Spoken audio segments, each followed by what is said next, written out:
Pois bem, prosseguindo, vamos agora ao item 6 do nosso material didático, calvinistas no Brasil. Bom, as guerras de religião na Europa, vocês viram, os calvinistas tentaram sequestrar o príncipe. Tentaram sequestrar o príncipe. Que isso? Aí você também vai dizer que o príncipe era católico, né? Então eles queriam sequestrar o príncipe. E é claro que aí os católicos tinham que reagir. E aí o exército católico agiu. Eles queriam sequestrar, contei para vocês, o rei Francisco II. Então, está havendo guerra entre vamos dizer, protestantes e católicos, né? Guerra à mão armada mesmo. E em meio a essas guerras, o que está acontecendo? O novo mundo está sendo explorado. As Américas estão se desenvolvendo. Portugal e Espanha, que eram católicos, eles assim avançaram e dividiram as Américas. Você conhece a história do Tratado de Tordesilhas, né? Então, uma parte da América é da Espanha católica, outra parte pertence a Portugal. Tá bom? Ou seja, na verdade, tudo ficou nas mãos dos católicos.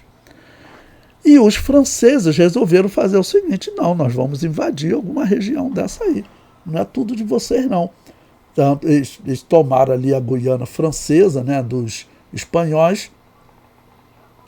Existe aquela história, não sei se vocês sabem, que Portugal ele mentiu para a França, e o Brasil hoje tem um território que historicamente, na verdade, não pertencia a Portugal. Porque quando a França fez guerra e tomou a Guiana Francesa da Espanha, a Espanha falou para ela, olha, falou para a França, bom, então nesse acordo você vai ficar, seu território vai ser daqui até o rio Oiapoque.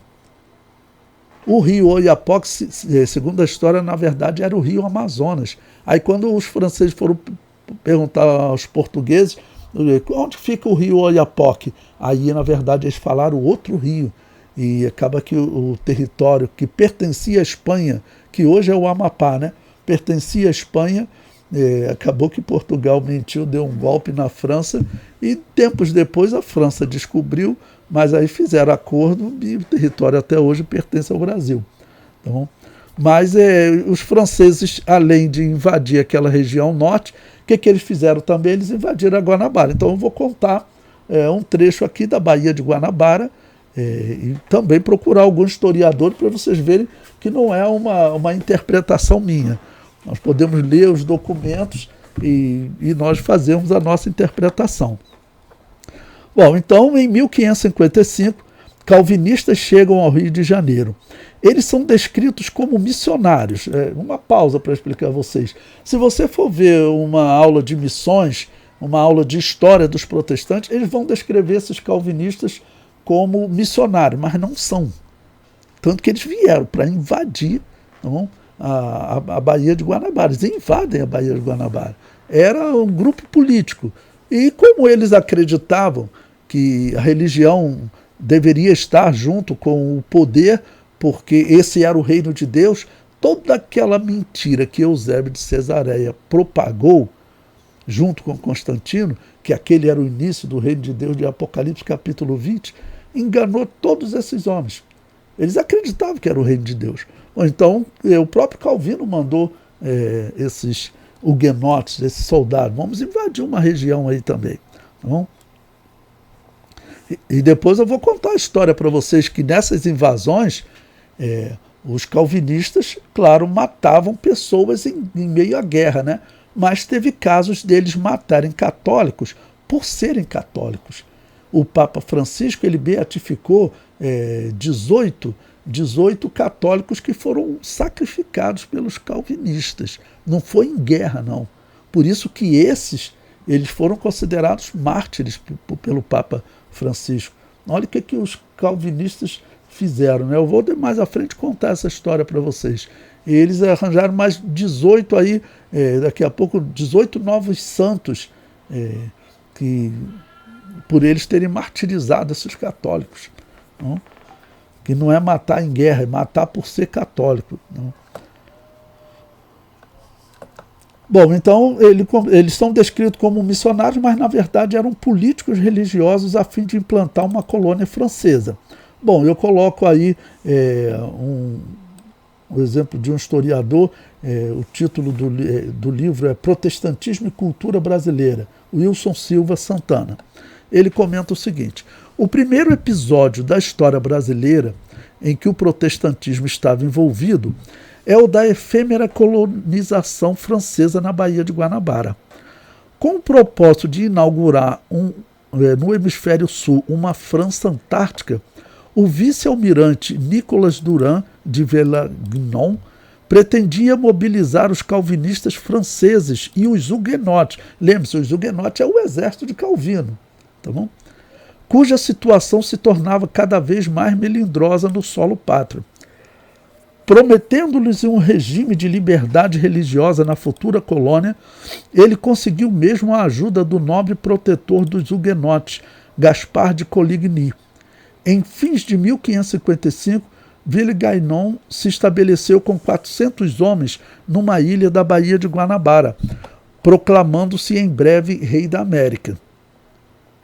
Bom, coloco também um exemplo, né, do livro História das Assembleias de Deus, do Emílio Conde, que ele comenta o seguinte: fugindo às perseguições religiosas que se espalhavam por toda a França, Nicolau Durand de Villagnon demonstrou vivo interesse em se transferir para as possessões portuguesas do Novo Mundo e aqui fundar a França Antártica.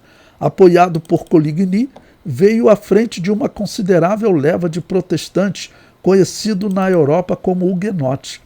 Consigo vieram também famílias católicas e alguns condenados. Vê-se, pois, que o objetivo dessa cruzada não era primordialmente abrir uma frente missionária, e sim estabelecer uma colônia francesa.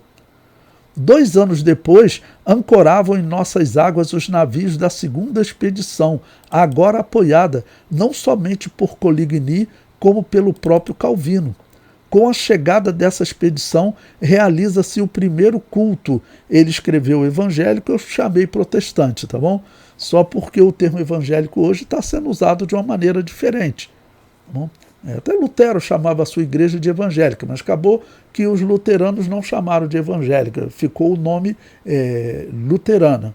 E o termo evangélico, ele começou a ser usado mais para essas igrejas que só batizam adultos na história, apesar que hoje tem alguns querendo usar até para os protestantes também. Então, não existe uma regra, né? A palavra evangélico significa aquele que proclama boas novas. Estou só dizendo como a palavra está sendo usada nesse período que nós estamos vivendo, né? Então, realiza-se o primeiro culto protestante em caráter oficial no Brasil. A data jamais seria esquecida, 10 de março de 1557. Então, eles tratam isso como um trabalho protestante de evangelismo. Estamos levando a palavra de Deus. Não era nada. Não era nada. Isso eram grupos políticos chegando para explorar. Eles nunca conseguiram perceber que eles deveriam se afastar 100% da Igreja Católica, inclusive no batismo e na doutrina da salvação. Esses que estão vindo aqui, os calvinistas, eles não acreditavam em purgatório e não faziam invocação ao mundo dos mortos. Nós sabemos que no Rio Grande do Norte eles vão converter alguns nativos, indígenas. Provavelmente esses indígenas abandonaram o culto aos espíritos da mata, porque Calvino não aceitava essas coisas, né? Ok? Eles estavam divididos entre o velho paganismo, o paganismo novo da Igreja Católica e esses calvinistas que diziam que isso era paganismo. Eu cito para vocês o mesmo que eu contei na história da situação dos cubanos, que antes que os católicos chegassem, eles praticavam o culto aos mortos deles, mas era tudo gratuito. Só que depois que a Igreja Católica chegou, ficou caro. Ficou caro você tirar uma alma do purgatório. Antes faziam aquilo de forma gratuita. Bom, o comentário prossegue. Os protestantes, como pode ser visto em todos os exemplos da história, eram grupos políticos com opiniões religiosas, mas não eram cristãos. Bom, coloco mais um exemplo aí de um historiador, está o site completo aí, para vocês lerem. Ele diz: 10 de março de 1557, realizado o primeiro culto protestante no Brasil.